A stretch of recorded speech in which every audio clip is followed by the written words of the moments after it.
बिस्मिल्लाहिर्रहमानिर्रहीम। अस्सलाम वालेकुम। आज हम चटनी बनाने की ऐसी रेसिपी आपके साथ शेयर कर रहे हैं जो ना सिर्फ खाने में मज़ेदार होगी बल्कि आपके हाज़मे के लिए भी बेहतरीन है। इंतहाई मज़ेदार और लजीज़ ये चटनी बनाकर तैयार करेंगे और इसके बेशुमार फ़ायदे हैं। आपके पेट के और मैदे के तमाम अमराज इस चटनी के साथ दूर हो जाएंगे। इस चटनी को बनाने के लिए मैंने 2 बंच या 2 गट्ठियाँ हरे धनिया की ली हैं और 1 बंच मैंने पुदीने का लिया है। मतलब इसमें मैंने धनिया की क्वांटिटी डबल रखी है और जो पुदीना है वो धनिया का हाफ़ इस्तेमाल किया है।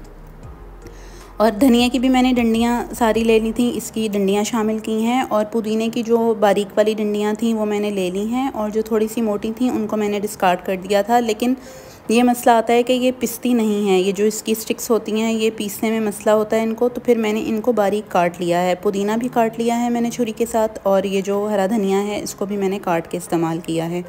उसके अलावा हमें जिन चीज़ों का इस्तेमाल इसमें करना है, हस्बे ज़ायक़ा या 1 चाय का चम्मच नमक है, साथ ही साथ 1 चाय का चम्मच ज़ीरा है और ये ज़ीरा भुना हुआ है।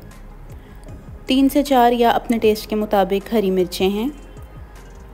ये मेरे पास लहसुन है जो कि 6 से 7 जवे है। बड़े साइज़ के जवे थे, आप वज़न करना चाहें तो ये तकरीबन 50 ग्राम है। 2 से 3 मेरे पास लाल साबुत मिर्च है, ये ऑप्शनल है, आप इस्तेमाल करना चाहते हैं तो करें वरना आप इसको स्किप कर सकते हैं। अदरक भी 50 ग्राम का एक टुकड़ा लिया था और उसको छील के स्लाइसेस में काट लिया। अनारदाना जो इस चटनी का अहम जुज़ है, इसको भी मैंने 3 खाने के चम्मच लिया है।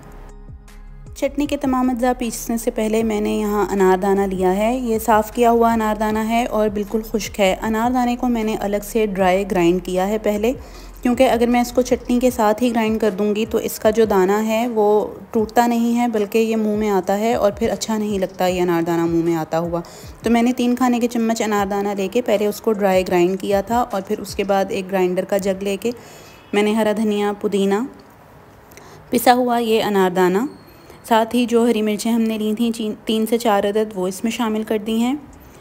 ये 2 से 3 लाल मिर्चें हैं, ये आपके टेस्ट के मुताबिक हैं। अगर आपको कोई मसला है, आप ज़्यादा मिर्चें इस्तेमाल नहीं करना चाहते तो फिर आप इन लाल मिर्चों को स्किप कर सकते हैं। मैंने सिर्फ टेस्ट के लिए ये हरी मिर्चें इस्तेमाल की हैं।